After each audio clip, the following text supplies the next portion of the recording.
The Spoken Token is a proud member of the Pod Studio One podcast network. Hello, everybody, and welcome into The Spoken Token.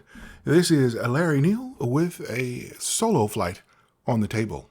This time, we're going to take a look at Wreckland Run. And of course, this is one of the solo hero series from Renegade Games. This was designed initially by Scott Almes, and you may recognize him from his Tiny Epic lineup, Food Chain Island, Heroes of Air, Land, and Sea, and so many others. So right off the bat, first thing up, he is a working designer who I deeply enjoy. I think he makes fun and smart games that emphasize the fun factor, and for me at least, they're easily enable getting into the theme of his games, whatever theme he chooses to pick. Wreckland Run is no exception to this rule. So let's get into the game itself. As I said earlier, Wreckland Run is the latest in the Renegade Games Solo Hero series. If you're not familiar with it and you do want to, or you're curious about solo gaming, or you want to look into solo gaming, do yourself a favor and look it up. Look the entire series up. This will be the third entry in that series. Renegade is not traditionally specifically a solo-only game studio, but they did create this series and invited some amazing designers to do their things that are related to the line that they are in, meaning a solo game. Otherwise, theme and mechanics are free to be what these designers envision. So you've got some wonderful titles from being a hero in an arena fighting with a bunch of rich lore and history behind that, to a space-themed game, to now Wreckland Run, which is more of a Mad Max type of thing. So if you like solo and you're curious, this is a good place to start when you want to dive into this portion of the hobby if you have not done so yet, or you just want to go deeper. Go and look the series up if you have not already. And here's hoping the Renegades keep the Solo Hero series going. Now, before I get to my thoughts on the game, I want to go over the rules so that there's a better overall understanding for those of you who have not played the game as yet. Please note that I will be sharing from the rulebook as it shipped with the game. And so we'll talk a little bit more about that in a bit. So next up, you'll hear me going through the rulebook, and then I'll come back and give you my final thoughts.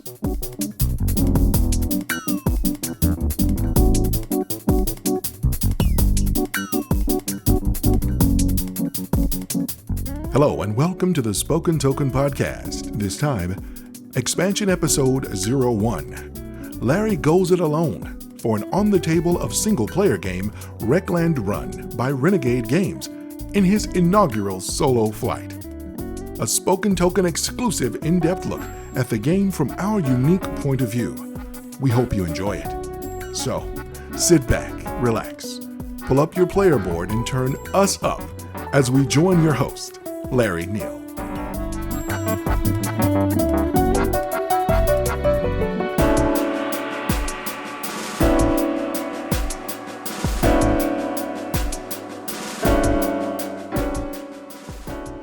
Wreckland Run, a post-apocalyptic solo game.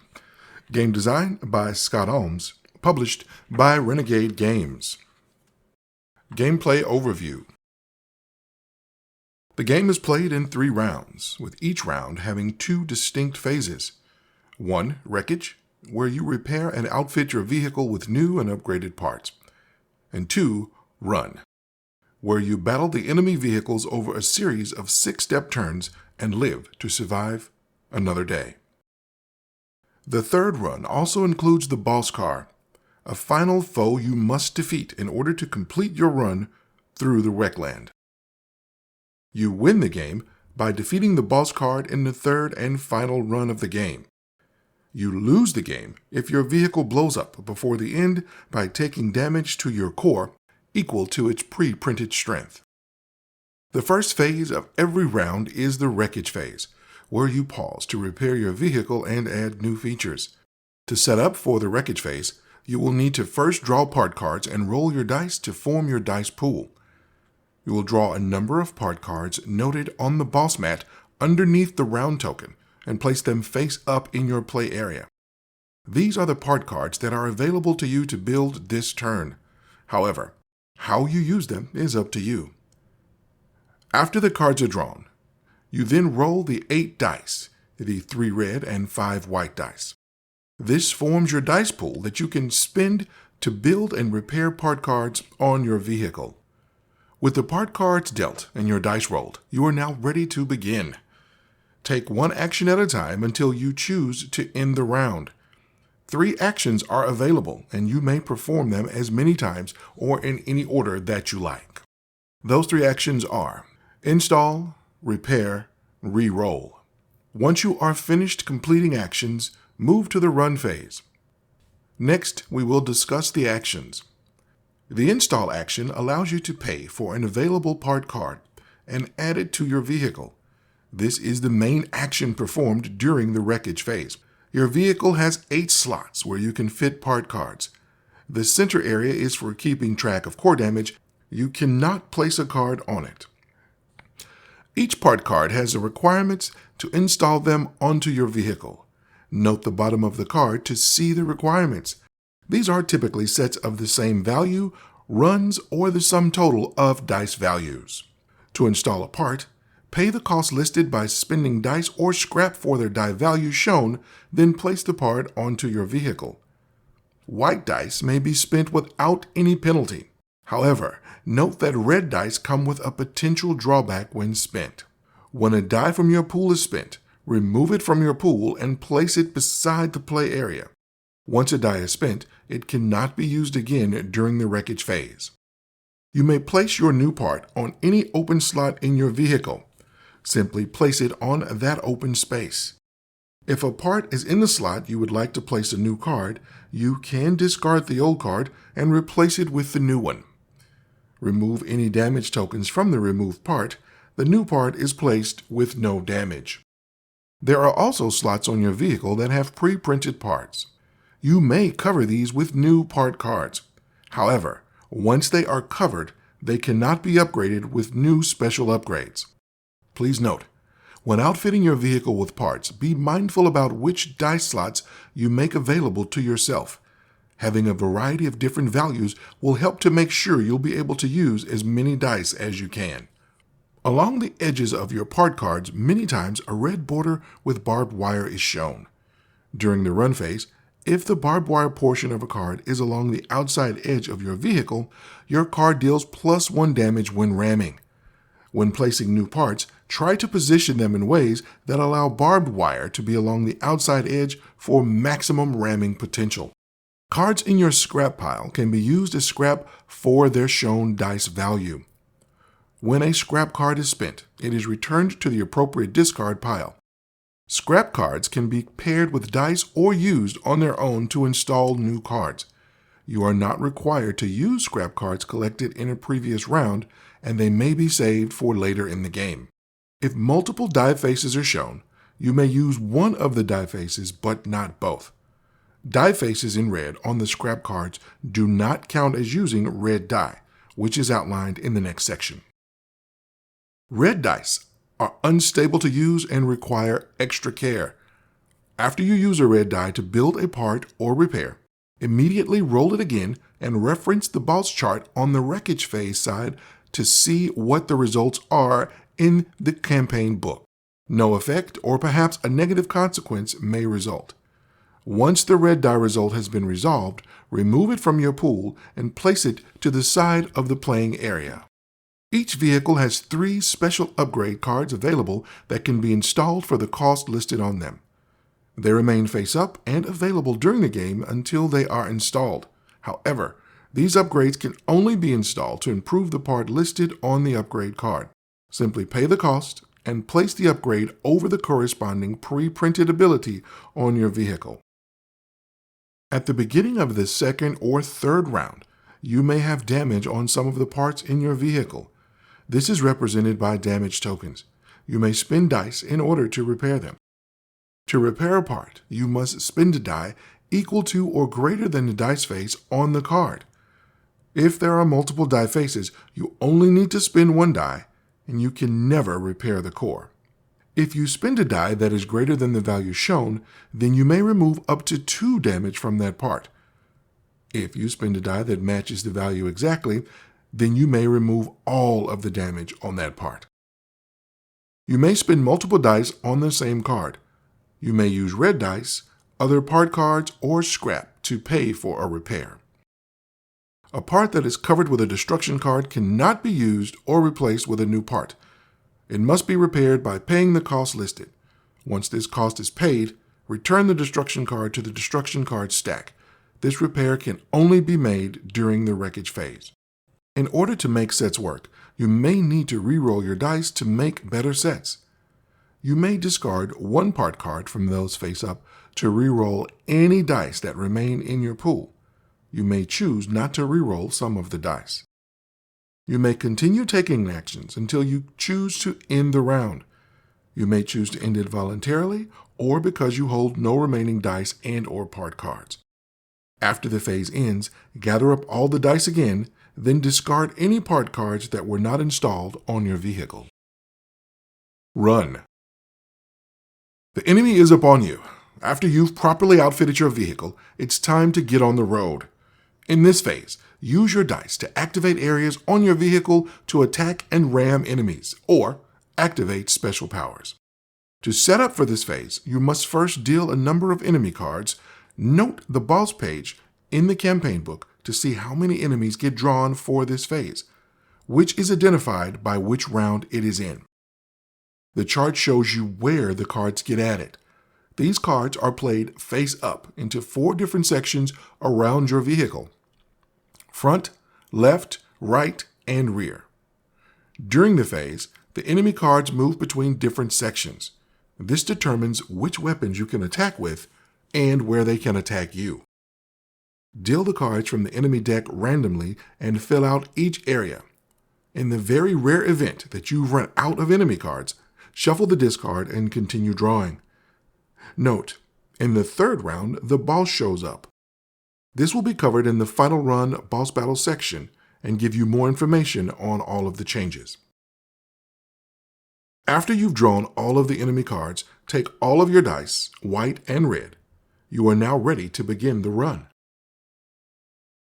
In the turn flow, the phase continues in a series of turns with 6 steps. During each turn, the steps alternate between placing enemy dice red and your dice white until all dice are used. The turn flow looks like this. Roll all the dice. Step 1. Place a red enemy die. Step 2. Place between 1 and 3 white dice. Re-roll all remaining dice. Step 3.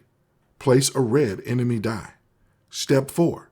Place between 1 and 3 white dice. Re-roll all remaining dice. Step 5. Place a red enemy die. And step 6. Place between 1 and 3 white dice if able. During this phase, if your vehicle core explodes, you lose. Advance to the next round if 2 or fewer enemies are remaining at the end of a full turn. To start the turn, roll all 8 dice to form your dice pool. After rolling all of the dice, select one of the red dice to place on an enemy card. Then, resolve the actions you triggered and take any damage that is dealt to you. A red die is placed on an enemy that is surrounding your vehicle. You select which die to place. Position it onto an enemy that matches the die values shown exactly. Place the die on the vehicle to cover one of its open dice slots. This shows that it has been activated this round. An enemy may have multiple dice areas, which shows it can be activated several times during the round. Activate the attack and any text ability of all enemies that match the shown die value exactly. You choose the order in which enemies activate. Next, move all activated enemies 1 section clockwise. If an enemy has had all of their available slots activated previously, then they do not activate at this time. Note that you may move the enemy cards around between sections and do not have to move your vehicle map. Red dice that do not match an enemy card in play may be used to activate the boss chart. If you don't have any red dice that match the enemy cards in play, you must use one to activate the boss chart in the campaign book. Reroll the red die and immediately activate the ability listed on the run phase section of the boss chart, matching the value exactly. This die is set aside until the next turn, where it is returned to the pool. Each boss has unique, powerful attacks that are triggered in this manner. Reference the boss chart for the special attacks. Note that the boss mat displays a different set of actions for red dice used in the wreckage phase and the run phase. And as a word of caution for you, the boss's attacks on the boss chart are very powerful and represent the looming threat of their oncoming vehicle. Managing the enemy fleet of cars around you and the timing when the boss will get dice is a very, very important part of the game's strategy. When an enemy is activated, it performs its attack and resolves any ability text on it. Enemies attack the side of the vehicle that they are on. Each side of your vehicle has up to 3 cards that are vulnerable. There are 2 main types of enemy attacks. There's a single target, where the enemy damages one part on that side of the vehicle. You get to choose which part. The enemy then deals damage shown on the card to that one part. A damage token is placed for each damage dealt in this way. If a part is destroyed, then the remaining damage is not counted. If no parts are on that side of the vehicle, damage must be assigned to the vehicle's core. And then there's area attack. The enemy damages all parts and open slots on that side of the vehicle. Each part on that side is hit with the same amount. If a card is destroyed and cannot take the full amount, then the remaining damage is lost. If the card slot is open, then the damage must be assigned to the core. A damaged card slot is considered open. Note, the orange damage tokens are worth 1, while the red damage tokens are worth 5 damage. You may freely exchange and make changes for these tokens as necessary through the game. There may be other special attacks available. You can review those at the end of the rulebook or in the reference guide. As enemy attack, you track the damage by placing damage tokens on your parts and or your vehicle's core. These are counted one at a time as damage is being dealt. If the part takes total damage equal to or greater than its strength, then that part blows up. Cover the part with a destruction card, making it unusable until it is repaired. If there is remaining damage from the attack, it is ignored. If you take on damage equal to your core's defense, then your vehicle blows up and you lose the game. Shields reduce the damage from one attack by 1 or 2 damage as noted on the icon. This damage reduction happens every time there is an attack against this part and can be used once for each attack. In step 2, you take your actions. After you place a die on an enemy car or give it to the boss, then you get to take actions. Look at your pool of dice. You may place 1 to 3 white dice in this step. Your dice can be used in several ways. You can activate a part, you can ram, or repair damage. The most common move is to trigger the ability of a part on your vehicle. Place a die onto a dice slot on one of the parts on your vehicle to activate its ability. To place a die, the die must meet the following requirements. The card must have an open slot available. The die's value must be equal to or higher than the value on the slot. If there are multiple values, then it must be equal to or higher than the lowest value. If these requirements are met, then you can use the part. The most common ability is an attack. Attack one enemy or all enemies in a section. You may only attack enemy vehicles in the sections your part card is positioned to hit unless an ability states otherwise. Cards in the center of one of your vehicle's sides may attack that adjacent section. A card in the corner of your vehicle gives you access to 2 sections. You must choose one of these sections to attack. You may choose a different section when the card is activated again later in the game with another die. An enemy card hit by an attack takes damage equal to the value of the attack. To mark this, place a damage token onto the enemy for each damage dealt. If the damage meets or exceeds their strength, then the enemy cards explode. Excess damage is lost. An area attack damages all enemies in one section for the same amount. If the placed die and the die slot match values, then you may take the bonus ability available on that card. This may allow you to do additional damage or trigger a special ability. If a perfect placement deals additional damage noted by the plus sign, this damage is added to the initial attack's total and is not a separate attack. This is important when facing enemies with shields. Shields reduce the damage from one attack by 1 or 2 damage as noted on the icon. When dealing damage to an enemy with shields, be sure to add your perfect placement bonus to the attack type shown before dealing damage to the enemy. This will ensure that your attack pierces through that shield protection. If you damage an enemy card that matches the exact strength of the value, then you collect the card as scrap. This means there is no excess damage when you finally destroy a card. You may damage the enemy slowly over multiple rounds. Take this card into your scrap pile. This card can be used in this phase as a way to take extra actions, or in a later wreckage phase to help build and repair your vehicle. The ram action allows you to utilize the barbed wire edges of your vehicle's parts to deal damage and move enemies from section to section. To activate a ram action, place a die of any value into the ram area of your vehicle's core. Unlimited dice may be placed into sections in your core. Choose a section to ram. Count up all the barbed wire edges on parts along the edge of that section and deal that much total damage distributed any way you choose amongst all enemies in that section. Once damage has been assigned, move all enemies in this section to the adjacent section of your choice. You may choose to move each car independently into different sections if you wish. Repairing during the repair phase works similarly to the repair action in the wreckage phase, but it is less effective. You still use a die, and it is set aside rather than placed on the part. However, an exact die match only repairs 2 points of damage, and a die equal to or greater than the dice face on the card repairs 1 point of damage. You may not repair your vehicle core and can only repair your vehicle's parts. As with the wreckage phase, you may use scrap cards as if they were dice. Simply discard a scrap card to activate a part on your vehicle that has at least 1 open die slot. Your core always has open slots available. When you do this, you use the ability, but you do not have to place a die on the area. Resolve the part of the die value listed as normal. An area that is activated with scrap may be used again by placing a die on it.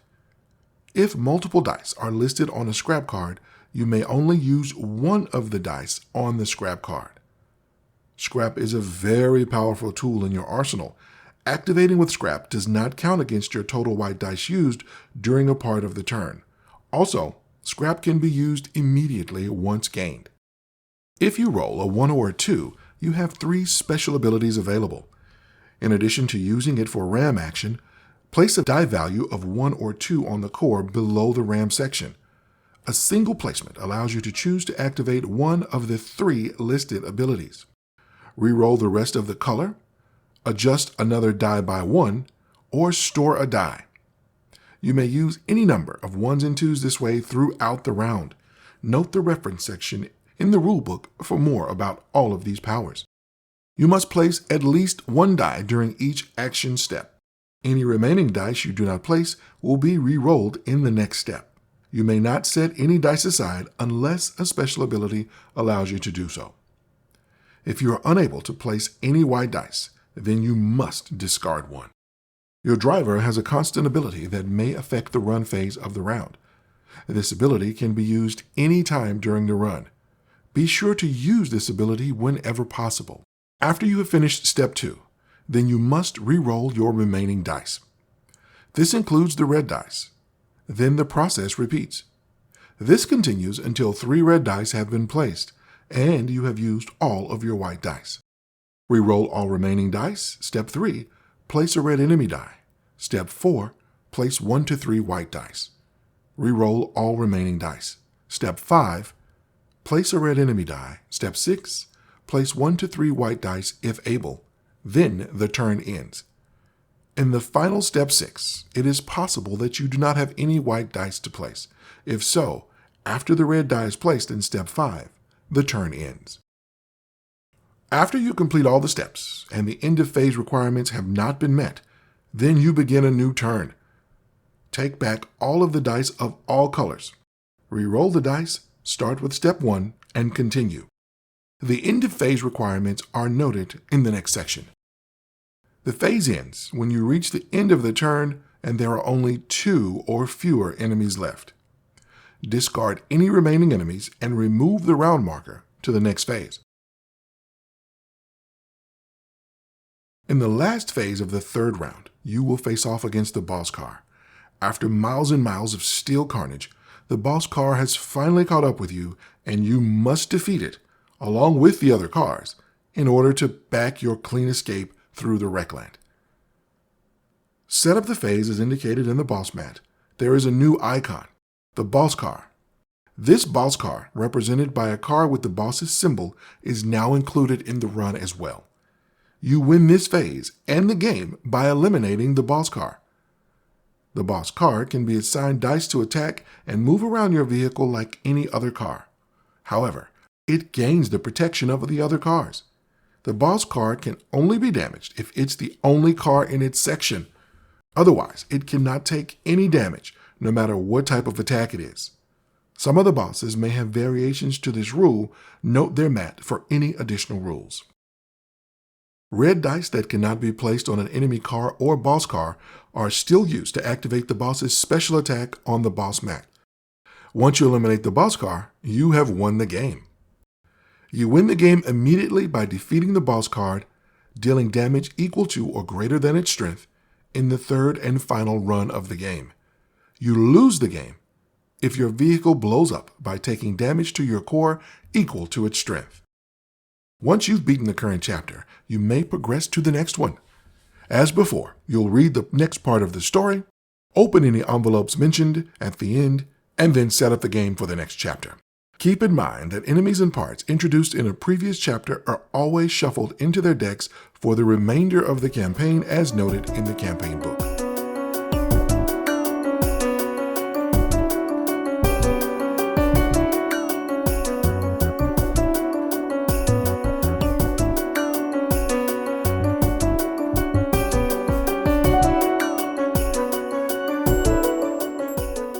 Now on to my initial thoughts, and then we'll end up with the finals after that. First up, I really want to get the bad points out of the way. Here at the Spoken Token, of course, we don't do a numbered review of games. Our On the Table segment is what we want to put forward in that arena, and by extension, of course, this solo version of it. So yes, of course, Alex and I definitely have opinions, both good and bad, but we want to give them to you all as we see them and then let you decide for yourselves. So we're looking basically to give you information and then to let you decide for yourself on whether it's going to be a yay or a nay on any given title. That is a little bit of the background behind On the Table and how we handle quote unquote reviews. So with that said, getting into the rules, the bad here is not insurmountable, and I want to get them out of the way first because I don't want to leave a lingering thought of the bad with you when this is all said and done, and you'll hear why once we get there. But this is something you're certainly going to have to prepare to overcome. And the rule book, while it is laid out expertly, and it is very attractive to interact with, as all rule books do, they have made a few choices that you're going to need to contend with while learning the game. Again, completely standard. Everyone everywhere who makes a rule book, who writes a rule book, they're making choices on how they want to present that information. We as gamers have to get used to what they've decided to do, how they've decided to handle getting you the rules to their game. This game is no different. Renegade's walkthroughs from setup to the first play for me are top tier. Literally, they are the state of the art. So when anything gives pause into this part of the process, I'm going to take note. It is merely a layout decision, but it is one that breaks the flow for me nonetheless. And the description of some of the initial components during the setup are featured much later in the rules walkthrough. In other words, they're referenced, they're shown, and then you don't know what to do with them or how to use them until way later in the book. This could leave you with some questions as to what to do with certain cards that are shown in the setup. Admittedly, this is a small complaint, but it is valid in my view, as like I said. Otherwise, the flow of opening a Renegade game and getting to playing it with some level of knowledge is stellar, in my opinion. So that's one of them. And let me just say this on an A side. I appreciate how hard it is to bring a game to the finish line and coordinate everything that has to happen. I have seen it. I've performed it myself at other publishers, another publisher, and anything can happen or go wrong. It can. I fully own that. So I do understand like I said, that's why the decisions are made the way that they are. You have to make the decision to get it to publishing. It's not a matter of trying to be lazy. It's not a matter of trying to short you guys or short the customers. Decisions have to be made so that things can get done. There's a lot of moving parts, so I will fully own that and I understand it. To this end, my recommendation on this game absolutely is a buy. Buy this game. I love it. Just know that you're going to 100% need to seek out the fact when you have questions with the game. And again, that too is not something that is unusual. So if you're in hobby level games, if you're new, welcome in. Something called a FAQ or frequently asked questions, you're going to need it. And if you're not new, then, there's no reason to make noise about it because you understand. I'm simply pointing out that it's going to be a necessity here as well. My other negative is highly personal. It's highly personal, but it is a negative just the same. I played this campaign. I played the campaign, a campaign, just one to get ready for this recording. I loved it. I loved it so much. Oh, it was so good. Handling the components, which I'm going to get to soon, was a delight for the most part, except for the dice. They are teeny tiny and they do fit on the artwork and they roll just fine, I guess. They're little bitty D6s, but they are not satisfying to roll. For my 6'3" framed dice loving hands, they just aren't. So I ordered some 12 millimeter D6 dice blocks to replace the in-box standard dice. And you've got 2 red and 5 white. I may have that count wrong, which is terrible because I had the rule book with me until just a few moments ago. I got ready to hit record and I needed to put everything up. So I took all the game out of here, away from here, and put it up. And I could have been 100% sure. I think that's what the count was. I think it's 3 and 5. It's 8 dice. It's 3 red, 5 white. There we go. So again, I ordered the D6s in 2 contrasting colors and I used them to replace the standard dice in the box. Now, because of all the rolling and when it happened in the game, it's so much more satisfying to roll bigger dice, even though 12 millimeters is still admittedly small to me. Also, they are very suitable, in my opinion, as full-on replacements. 16 mil or larger. 16 millimeter is, for reference, is typically the standard size die that you'll see in, say, a Monopoly game. The term is there. It's ubiquitous. There you go. Catan. Those dice are 16 mil, the 2 wooden dice. So that's the typical 16 millimeter size. And that would be too big. And I'll get into why that would be in just a bit. Why I went with 12 mils, which is a little bit smaller. It just wouldn't work. Okay. Not without adding some more bookkeeping by rolling those and then placing a smaller proxy with the same number in the appropriate space. And I'll be honest, it's not necessary. What comes in the box is suitable. It's good. It works. And I know it's solo and you can do what you need to do as you play through, which is one of the strengths of solo gaming for those of you who don't do it. But still, I didn't want to have to do that. I wanted to roll the dice that were there, put them where they belonged, and move on. And I'll get into that a little bit more a little bit later. So those are my only 2 negatives. The dice are a little tiny, and then the rule book, has some decisions in terms of how things are laid out that I wouldn't have made. So those are it for that. Moving into the components, or into the other components. The graphics fit very well, actually, for the theme, I think. They're colorful and they're well done. They're very, very professionally done. The components are tip-top functional, man. And what I mean by that is that they are not overproduced, in my opinion. They work fantastically well here with one notable exception, which, of course, is the aforementioned dice. Just another quick word, man, on the tip-top functional. What I mean by that is there is such a thing, for those of you who may or may not be aware of, what we sometimes refer to in the hobby as overproducing a game. And basically what that means is you make the particular components of the game, the dice, the boards, plastic minis, or some other little tray that comes with it or something, and it's so well made and so overdone that it really contributes to the cost of the game. It doesn't really add anything to the experience, but it contributes to the cost because of such a high level of materials. And that's what we mean when we say they're overproduced. I just want to say I think Renegade has done a really good job here of pushing to the very tip top of the class for the class of game that this is, right? This is a solo tier game, not meant to be a $100 game, but it is a solo only game. And we're not going to make the base bottom line cards and dice, and boards. We're not going to do the cheapest thing. We're not even going to do the middle level thing. I think they've gone and done a really fantastic job of getting just to the very top without sliding over into being overproduced. And they did it, I think, again, don't work at Renegade, but I think they did it with an eye for a couple of things. One, the art lays better, okay? The higher quality medium that you're putting it on, it's going to be crisper, the lines are going to be crisper, things are going to look better. But then also there's durability in mind, right? This is a solo game. It is highly replayable. These are all things that will benefit from it. So that's my opinion anyway, and that's when I say top tier, tip-top functional, that's what I mean. You know, it's functional. It is really, really good. You can pull out some games that have much better components, but you're not going to pull out any components that are more functional as well, right? Some things may look better, but they're not going to serve their purpose better. These serve their purpose, again, with the exception of the dice, really, really, really well. The campaign book, likewise, it is very well thought out. It's spiral, which is really cool. So that when you have to fold it over to use the active side because you play from within the book, it will lay flat on the table and it only will take up space for the width of the book, the single width of the book, not double as you've got it, you know, the book laying side by side.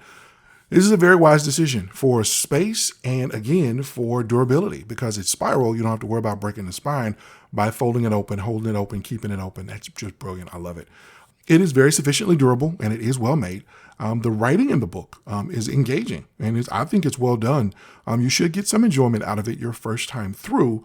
And then after, of course, they have separated everything that you need for each chapter so that you can just get right to that in subsequent playthroughs. And you don't have to necessarily read through the fluff again unless you just want to, which, I mean, let's just be real. Nobody's going to want to read that most likely as many times as you're going to play through the game. They just want to get you right. This is what I need for chapter 2. Boom, there it is at the top.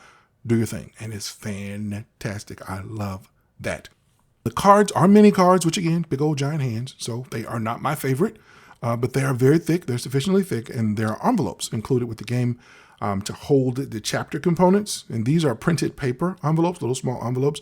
They were designed to be used over and over again as the game calls for, because you need to put components back in them, and then they help you separate things out. I'll get more onto that later, but also they're very well done. The printing on them is full color. They look fantastic. They're a little bit thicker paper, but it is paper. They're fantastic. They're plastic gems for damage in 2 quantities for both 1s and 5s. And there's a special in-game damage. All of these are provided, and they're nice, and they work really well. They're a little bit different shapes. You've got orange and red and green for the special damage. They're a little bit different shape. They're not the standard shapes. And again, they're well done. They're all well done, and they're neat and fun to play with. The player mat, which is the car, which is the main focus of you playing the actual game, that can get a little busy with a lot of the markers and the dice on it.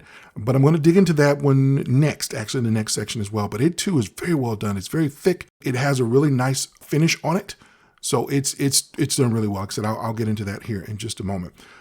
Overall, though, the package is one that I was eager to get because of the pedigree of both the series and the designer. And so far, man, it has not disappointed. Not only is it not disappointed, but it has ratcheted my excitement for playing one of the games in the series through the roof. And then also now that there are 3 titles, I can look back and see the progression. And I'm almost just Christmas morning, just about to be bouncing off the walls. Got to go to the doctor because I made myself sick, excited about thinking about what could come next from the series. And that's wonderful. That's fantastic. I think that's really part of the reason why we're here. We want to have fun with what's here, and we're looking forward to, as a publisher, to what they're doing next. So super, super, super excited about the series as a whole. Now, getting into the player mats, the cards, which are going to be, again, your main game board. They fit the cards that are the parts. So you have parts that are going to be the parts of the little mini cards. And some of them have they all rather have starter parts printed on them in a couple of spaces. And these match the artwork of the cards pretty good. I love them. I love them so much, the cards. Not just the execution, but the idea as well. And the idea of these is that, of course, the main action of the game takes place in and around the car. Okay, so you've got a lot of stuff going on theater of the mind. You've got all the writing, and you're putting yourself in Mad Max's shoes, or I'm a different Mad Max, but I'm still in his shoes. And there's a lot going on, but the actual action, the nuts and bolts, the rubber meets the road of this particular game engine takes place at the car. So it's only natural that it's up front, right? It's right there in the middle. It's where everything happens. They're illustrated well. They are of a good size. Could they be bigger? Sure. Would it make it better? I don't necessarily think so. So I think they're a really good size, and they are very sturdy. They're pretty thick. I left mine, the one I played through the campaign. I do have a game table, and I left it out on the game table. Sometimes in my home, I started late summer. I am recording this. It is September 12th. I started back in August with this, playing this, even though I keep my house comfortable, but downstairs in the den where the games are, I don't keep it super frigid in the summertime. I've had problems before with lesser cardboard when I take it out, player boards, and I left them out overnight. I set a game up, left them out overnight in more than one game. So I'm not picking on any one game. And they curled up, and I know that that's standard. That's the difference between their environment that they were in. It was relatively dry. They had the packets in there, the gel, and then it's out sitting on my table in my home with the relative humidity is much higher than what it was in that box with those few packets sucking up all the moisture. I get that, and I've not faulted that. I've only had one game that I did think it went a little far, but most of them do it to a certain extent. These didn't do it at all, right? And there's some other games, good double thick cardboard, a very high level cardboard, or the way that it's finished. Once you put a finish on it, there are several games that they don't curl up, and these didn't. This card sat out the entire time. Not quite a month, but close to it. Really close. I started a little later than the 12th. I want to say I started about the 20th, I think. May have even been the 15th. So it was a few days. So not quite a month as of today from me, recording that it's set out. I used the same car through that first campaign, the whole same car. Didn't curl at all. I closed the box on the others and I put it back in. It looks just the same. That's a testament to the quality of the boards. These are proportioned well. And as I went through the campaign with the chosen starter car, I can attest that they are a blast to use. Now that there's a more thorough understanding of the game on my part, I did look at the other cars and I literally can't wait to get them to the table. I really can't. The differences in the parts and why they did what they did, and it becomes apparent, the cores of the cars, how much energy they have, it becomes apparent, which is really, really cool. The ability though to cover all of the part slots with purchased parts means that you can customize your playstyle. Okay. But it also means that you have something to start with in the early rounds. So the included parts are also great hints about the overall balance of each of the other cars and what they are set up to want to be able to do. So if you want to know what the tank is, the healer, the speed demon, you can look at the included parts, looking at their core, and that kind of gives you an idea, which is really cool. Proportions need to be considered when piling dice up on these boards, okay? And the cards as well. When the activation spaces are key to fit the small dice that are included in the box. And so for gameplay, they have to, okay? Because it's a lot to try to keep up with mentally, so the good visual cues are brilliant. Bringing paper and keeping notes, as I've already gone through, even though this is a solo game, it's just tedious. And it's not needed in my opinion. Just use what you bought. You bought a solo game that is a complete game in the box, ready to go. Just use that. My larger than included 12mm dice look amazing. They do roll so much better in this instance. And they are just more satisfying to use.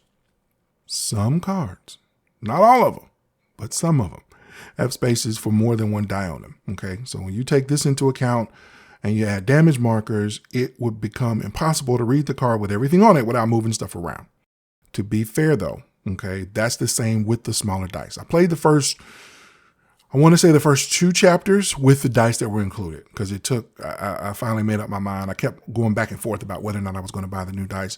And then I just said, finally, yeah, let me just buy them. But I played 2 full chapters with the dice included. It was the same thing with those, right? Some of them, when you get a bunch of dice on them, if they have multiple dice spots and a lot of markers, you have to move them to read something when you have to, go back to it and interact with it again. And that's okay. That's okay. I didn't do it, but I thought briefly at rolling the larger dice and putting the smaller markers on the cards. But again, that was more work. And again, like I said earlier, there's no reason for that. So I did in the end, of course, use the 12mm dies intended for the smaller ones. They fit the indicated spots actually perfectly. They almost look like they definitely could have been used as opposed to the even smaller ones, maybe 8mm, I guess, that they use the ones that come in the box.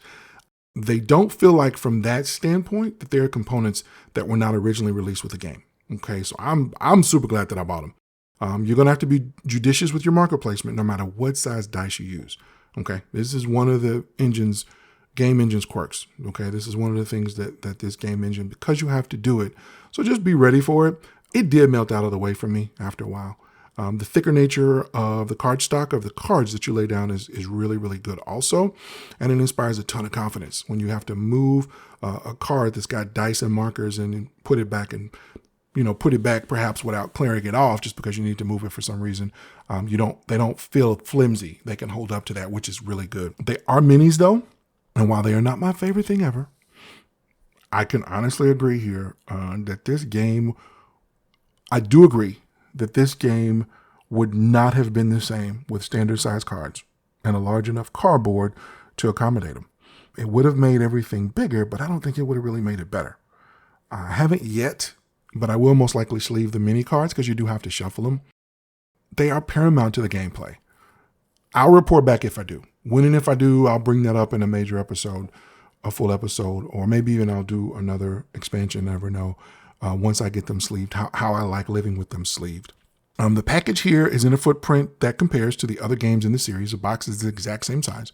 And it's also a reasonably small package with a lot of game in it.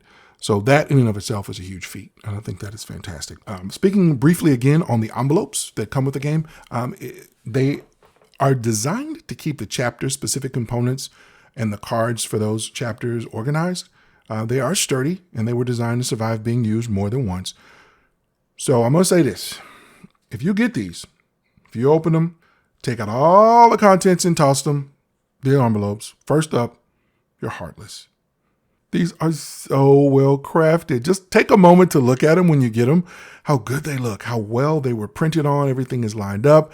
Their folds and their seals, it was perfect. Nothing was misaligned. And that's fantastic for an envelope, a paper envelope that holds other game components. That's brilliant. And then how can you hate on such an expertly illustrated and printed thing? You're just a monster if you do that. I'm so sad right now. Anyway, on the practical side, let's just be real. How are you going to organize your chapter playthroughs for another run? If you have a solution to place all these cards separately in their stacks without the envelopes, then I'm just going to honestly say more power to you. I can admit it probably would be pretty pleasant to just pick the cards up instead of having to take them out of the envelope. I'll admit that because they're in plastic within the envelope. I initially put them back in the plastic and then put that back in the envelopes, but it's a really safe bet that I'm going to take them out. As I've gone through the campaign, I kept thinking, why am I doing this? I'm going to keep the envelopes, but I can get rid of the plastic. So I'm probably going to get rid of the plastic. It adds a little bit of a step. Having said all that, if Renegade comes along with something that's, maybe a larger box with organizers per chapter for me to just slide these down in and then hold all the boards and stuff, I would most likely bite on that, just being real. But for now, to keep it in a small box, I'm happy with the paper envelopes. I think they're brilliant. So that's another quick thing on that. Moving on to gameplay. Wow, man. I really like the flow of the minute-to-minute gameplay. The interactivity with the cards and your car, it flows really well. And it's fun. It's just fun, right? It's not trying to reinvent the wheel. It's just a blast. Building out your car and concentrating all of the in-game action around this, again, is such a good choice. The things that you have to do and the choices that you're going to have to make are so important, and they loom really large, but you get to see them right as soon as you do it. It's right there in front of you. You get several chances in the game to adjust and or change the things on this tableau, and that works well also because it's pretty instant. If you get rid of a part for a new part, whether that was a good thing or a bad thing is immediately apparent as soon as you need to go to use it, which is really cool. This is clearing away my second favorite game in the series, and it's got a few votes for being my favorite, but Warp's Edge is still my favorite in case y'all are wondering, because, Warp's Edge is space. Rolling the dice each time after placing one attack die and then up to 3 of your dice, like I said in the rules, is so satisfying. You get to begin to look at the numbers, and then you can plan outside of time, so to speak, I like to call it. Do you take this number now or risk losing it in a reroll? Cool. Do you have a way to mitigate back to the number no matter what? Great. But what about the damage you're going to take from the red die if you wait? What happens if that weapon you were going to use that your plan is, hinging on is rendered inoperable? So all of these decisions you have to make, the choices are meaningful and plentiful, and they are very satisfying. The addition of the new equipment and powers as the campaign moves along is really cool. It would be fun to go in and figure out all of these things and to dig into the base game stuff as you move, but each chapter adds something new. It's fantastic. It cannot be overstated. And then, of course, the difference in the included cards that you can run with. I will say this, it points it out in the rule book. It calls it out in a call out box, which is very well done. I'll say it here as well. When you get the game, scrap, which is one of the in-game things we talked about, man, it's super important. You got to get good with using scrap, but it'll come to you. Scrap will come to you naturally. Don't underestimate scrap. Don't sleep on scrap. don't pass up chances to get scrap so that you can use, because it's just phenomenal. It makes you powerful. Okay. In my opinion, in terms of power in the game, the power level between yourself and, say, the game itself, the game is probably a little bit stronger than you right off the bat in terms of what you can do and what it can do, the rules that you have to play with. But then when you add in scrap, that's what can take you over the top. And it's designed that way. And it's brilliant. I love it. Otherwise, getting back with simple mechanics, very, very deep application to those mechanics. This is a delightful experience that capitalizes on the theme, and it absolutely will keep you enthralled. And it should fire up the theater of the mind pretty much each time. I mean, when you flip those pages and you read the new chapter, man, they've given you a cue. Get after it. It's so good. Beyond my first few rounds, it was really easy for me to slip into planning long term. You know, what would the other cards play like? What are the other characters going to play like? The way this game continues to unfold as you get deeper and deeper inside the strategy is uncanny. And for me, it's a testament to the overall design. I really can't state enough how meaty it all feels, going from one chapter to the next in a given campaign. Okay, your ride is going to bear the fruits of the previous chapter and the current chapter's setup, right? So you've got parts, and then there's going to be lingering damage or maybe some new parts, but the new chapter setup also puts new things in the deck and gives you some new powers on hand that help you understand what you just came through. And that's brilliant. That's brilliant. And then you're going to face new enemies and new challenges as you move throughout the run. Again, facilitated by setup each round. You get the new enemies in the deck. You get new different challenges, new damage types. It's just brilliant. And then there's the playthrough where you're going to go back and forth with the cards around you, racing to the end, and you're trying to get away from them. Mechanically, there's a little bit of an investment from the player in proportion to the in-game payoff.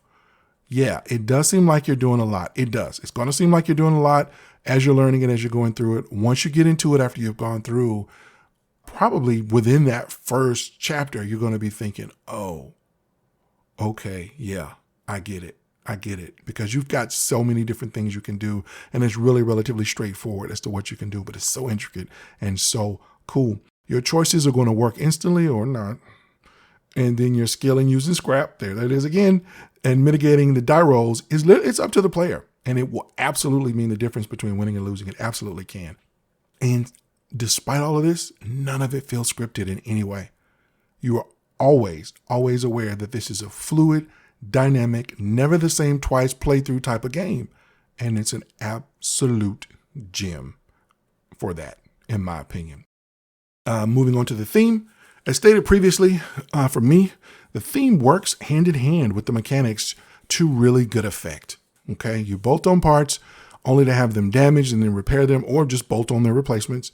You have to spend your time between attacking and repairing your ride, and at times you need to manipulate where the bad guys are by some swift thinking and some even swifter driving or ramming, which is so cool. Some of the parts let you move drivers to other quadrants or just ram them, and then you can move them to different places, maybe to get them lined up for a shot at your big gun, which is just so thematic and so cool.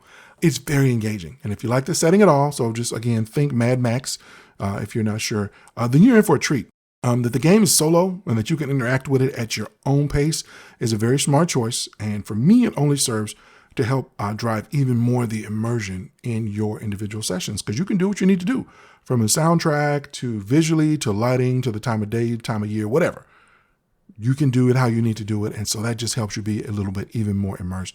I love the inclusion of this particular theme here, and I'm sure it could be used in other settings equally well, but the same amount of customization work would have to be put in to get the same result.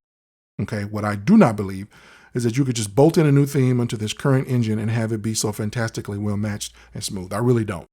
For me, theme is a positive here. It's very positive. So, having said all that, in conclusion for me, Wreckland Run is a super fun addition to the Solo Hero series from Renegade Games.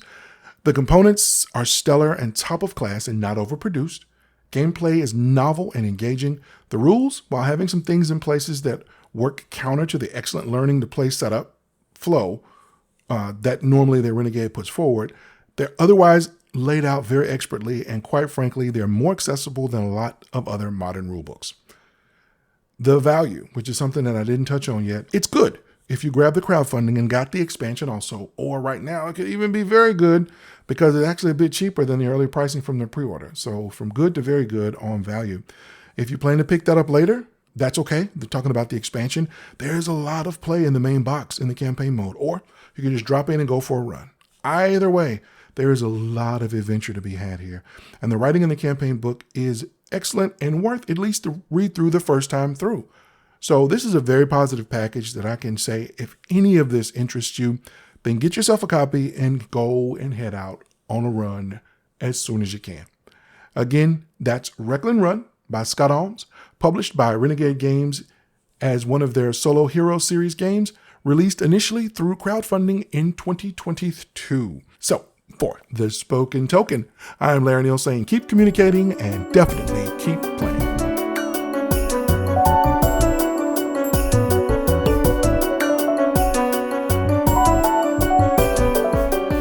This has been the Spoken Token Podcast. If you'd like to interact with us, please contact us through email at thespokentokenpodcast@gmail.com, on Instagram at The Spoken Token Podcast, on Twitter at The Spoken Token, or on Facebook at The Spoken Token Podcast.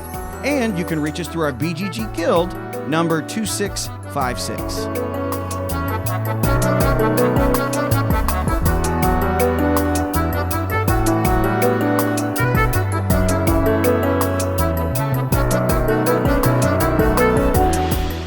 Listening to a Pod Studio One Podcast Network podcast. Find more great podcasts at www.podstudio1.com.